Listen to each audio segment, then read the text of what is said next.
He never punched me in the face, but he used to leave bruises on my arms, hitting me. Stealing from friends. I'd go rob houses. If we intervene, we arrest somebody.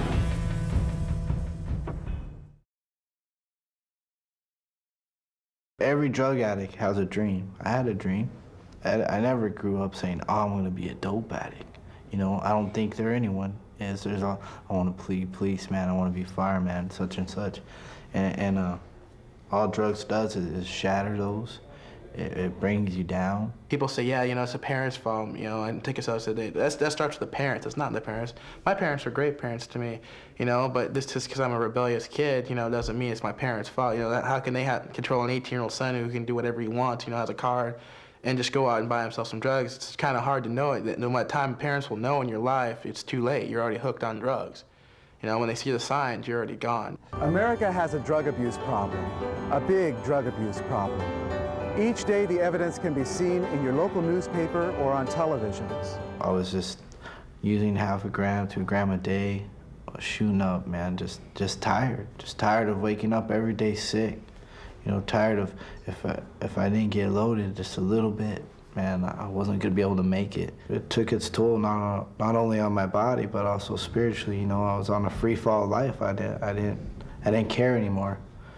And I started using heavier and heavier. Dr. Mark Schuckett is an expert on chemical dependence and has authored a book called Educating Yourself About Alcohol and Drugs. He directs alcohol and drug treatment programs at San Diego Veterans Hospital and is a professor of psychiatry at the University of California, San Diego School of Medicine. One of the reasons why I'm more comfortable with the term dependence than I am the term addiction is over the years, addiction used to be used to say you were physically addicted to a substance. That means that when you stop the drug, you have withdrawal syndromes. That very narrow definition leaves out a lot of people with a lot of terrible troubles that are going to have their lives cut short because of the use of substances. So dependence is a much broader term. Once you use the term broadly like that, then most of the drugs that people could use and that have problems associated with it, in fact, most of the drugs that have any kind of a street value, are capable of causing dependence. You're dependent on a substance when you've developed a pattern of problems with the substance. Despite that pattern of problems, you keep going back to use. There are several official diagnostic schemes that basically say, well, let's take a look at a variety of problems you might have. Have you required higher doses of the drug to get the effect you used to get? That's called tolerance. When you stop taking the drug, do you have a couple of days where you don't feel normal? That's usually withdrawal. Do you spend a lot of time using the substance? Do you continue to use the substance despite the fact that you know that there are problems associated with it? It's common sense, levels of interference with your life.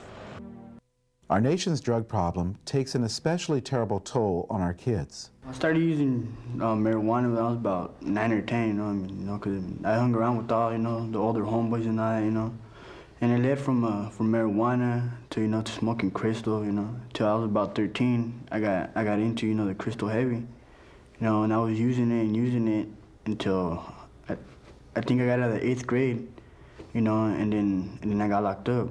Because of, I was doing drugs, and then I would go do, crimes, and then I got put away for like 8 months, and it didn't get worse until I started doing heroin, because heroin is like a heavy drug, that's a heavy addiction. And I was robbing houses, just doing, I was, at one point, I was selling drugs, and that's how I got my money. And, I would do like anything just to get that drug, It got bad to where I was stealing from my mom. My mom didn't trust me. I was stealing from friends. I'd go rob houses, steal parts off cars, do what I had to do to get my drug, I didn't care if I saw someone's purse laying down on the counter for a couple seconds. I'll take it and run, And still, it was hard because I was working 40 hours a week, and I had to go to work, and it's like living two separate lives. You know, people didn't know what I would go through. These days, there really are no typical drug addicts. We have people coming to us from affluent backgrounds. In many cases, it was the affluence that allowed them to fast-track their life into bondage. They come from broken homes. They come from every sector of life. And really, there is no discrimination when it comes to drug addiction. I've been a cocaine user now for about 12 years. I think the lure of it came with some friends doing it, and it was a party atmosphere. And I thought that it was pretty much insignificant, that it would never come to take me to the grips that it took me in my life. And it brought me from the depths of losing my home and losing my business here in Southern California to living on the streets. My main drug was crystal, and I guess I started using it just in high school. I mean, it was some of the things that, you know, I thought the cool people did. It made me feel like I was important, like, you know, like if I did the drugs, you know, then, you know, the people would be around me. And it's kind of funny, you know, you never think you're gonna, you know, you grow up and you know, you're gonna use the drugs and you're gonna party, and you never think you're gonna be one of those people who ends up becoming addicted, but, you know, it was just like it just progressed. This is the same street that I walked up and down. This is the same area where I bought my dough. This is the same area that I would come back and sell the things that I had stole. And for me to be able to come back to the same area in the same spot and have money in my pocket and not have the temptation to go back out and use. I mean, I did this for 25, 30 years. And for me to come back to the same place and not have the same desire, then I know that there's hope for somebody else. I'm tired of jails and prisons, and I'm tired of being homeless, and I'm tired of having a drug ruin my life, you know? And it was hard to believe that a little piece of right rock was controlling my world, my everything, you know? And I got tired. It's hard for people that have never been in the drug world to really understand what an addict goes through. And I'm learning today to like my swing again, you know? Because when I was out there, I didn't care. I didn't care about nobody or anything. It took me 29 years of addiction, okay? And I can't expect change overnight. And so this first year in treatment is only the beginning.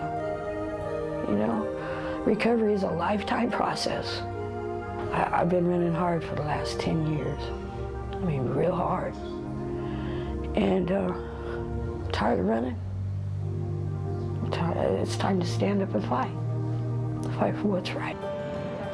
W. Richard Stroud is executive director of the Etheridge Center, a residential drug treatment house located in one of San Diego's most drug-plagued neighborhoods. Most people come to the Etheridge Center from off of the streets.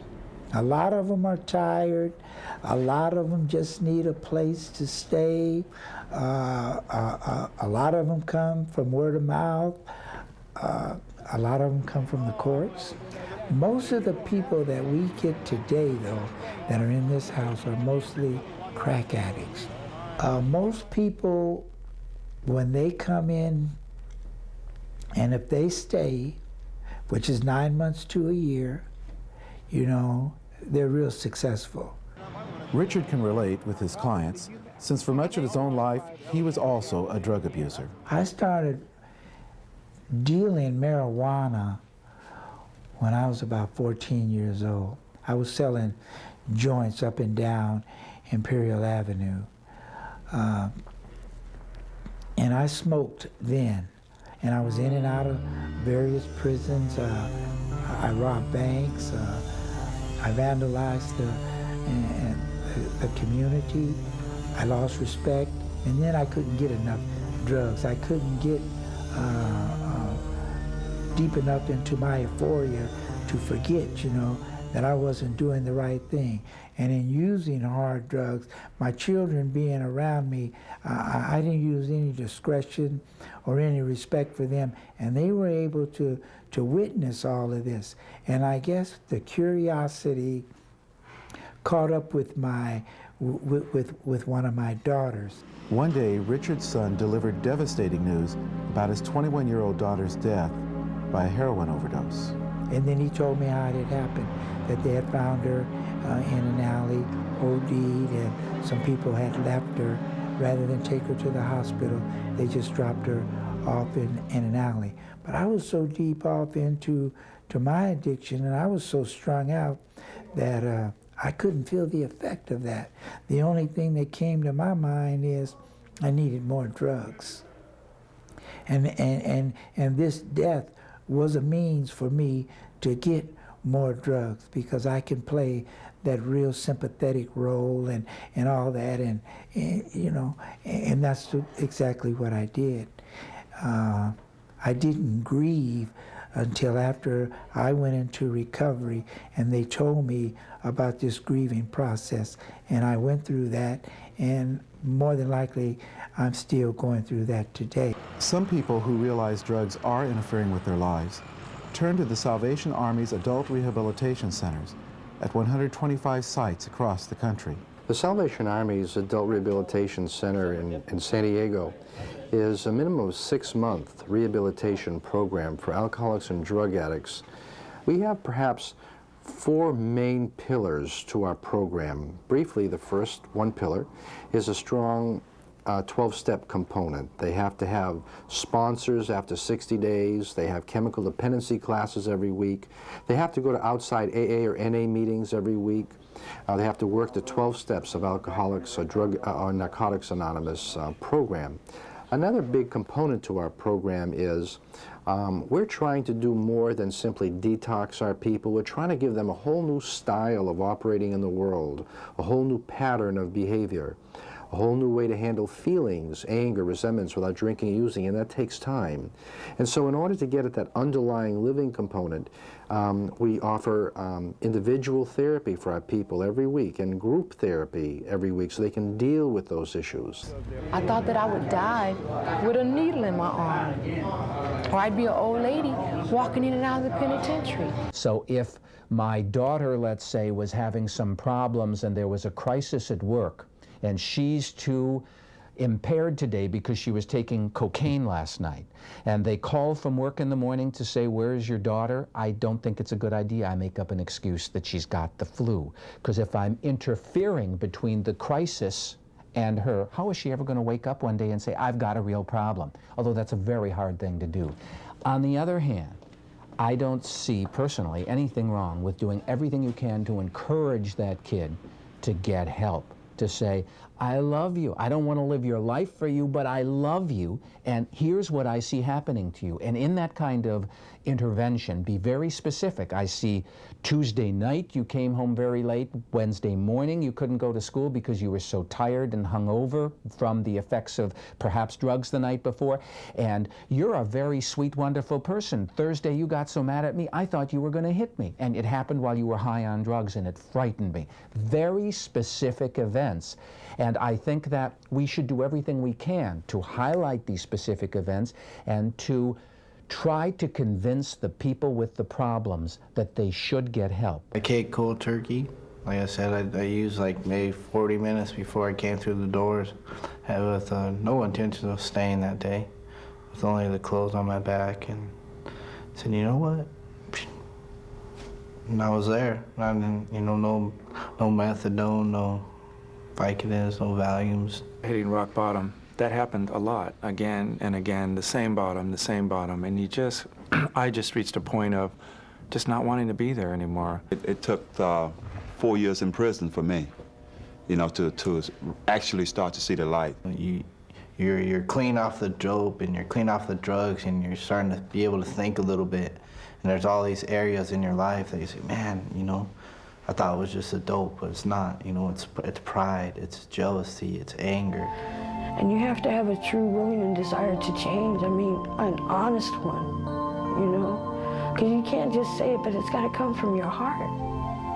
And it's got to come from the pit of your stomach, And you just have to be sick and tired of being sick and tired.